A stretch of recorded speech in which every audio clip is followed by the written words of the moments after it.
भक्ति और लोभ। पुराने समय में दो संत एक साथ रहते थे। दोनों की भक्ति का तरीका अलग अलग था। एक संत दिन भर तपस्या और मंत्र जाप करते रहता था, जबकि दूसरा संत रोज सुबह शाम पहले भगवान को भोग लगाता और फिर खुद भोजन करता था। एक दिन दोनों के बीच झगड़ा होने लगा कि बड़ा संत कौन है। इस दौरान वहाँ नारद मुनि पहुँच गए। नारद ने दोनों संतों को पूछा कि किस बात के लिए लड़ाई कर रहे हो। संतों ने बताया कि हम ये तय नहीं कर पा रहे हैं कि दोनों में बड़ा संत कौन है। नारद ने कहा, ये तो छोटी सी बात है, इसका फैसला मैं कल कर दूंगा।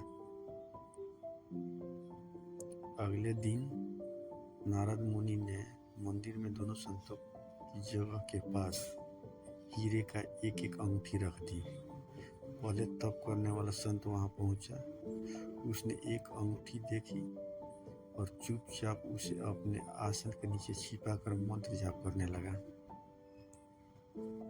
कुछ देर में दूसरा संत भगवान को भोग लगाने पहुंचा। उसने भी हीरे की अंगूठी देखी, लेकिन उसने अंगूठी की ओर ध्यान नहीं दिया। भगवान को भोग लगा कर खाना खाने लगा। उसने अंगूठी नहीं उठाई। उसके मन में लालच नहीं जगा, क्योंकि उसे भरोसा था कि भगवान रोज उसके लिए खाने की व्यवस्था जरूर करेंगे। कुछ देर बाद वहाँ नारद जी आ गए। दोनों संतों ने पूछा कि अब आप बताइए कि हम दोनों में बड़ा संत कौन है।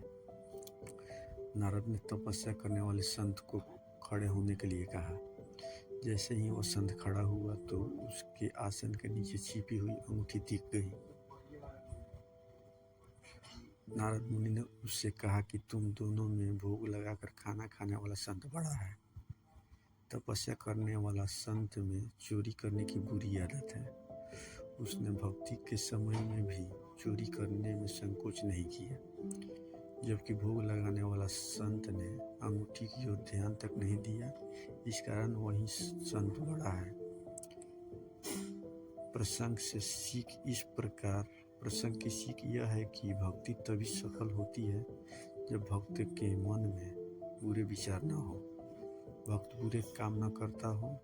जिस भक्त के विचार पवित्र है और जो बुरे कामों से दूर रहता है, सिर्फ उसे ही भगवान की कृपा मिलती है।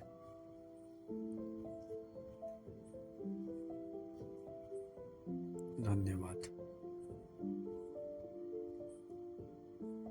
जय श्री राम।